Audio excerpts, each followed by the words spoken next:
Tapi ya guys ya, gue tuh kayak agak kasihan gitu anjing sama roster RRQ yang ini. Soalnya orang-orang udah overhead banget anjing sama roster yang sekarang. Padahal kalau misalnya kita lihat season kemarin mereka final EWC internasional juga, fine-fine aja kok. Apalagi Rins anjing, kasihan banget cowok sama Rins itu, sumpah dah. Dia jago kan menurut kau? Maksudnya top 4 masih masuk lah.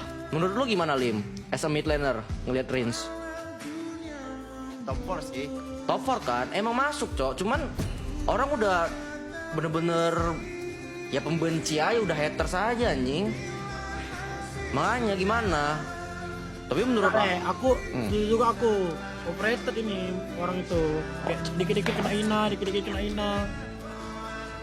Iya emang Kasihan aku sama orang nih. emang over ini cok, udah overhead banget anjing sama roster RRQ ini, apalagi Darren cok, Darren, Nidok gitu-gitu, kasihan cok anjing. Iya, sampai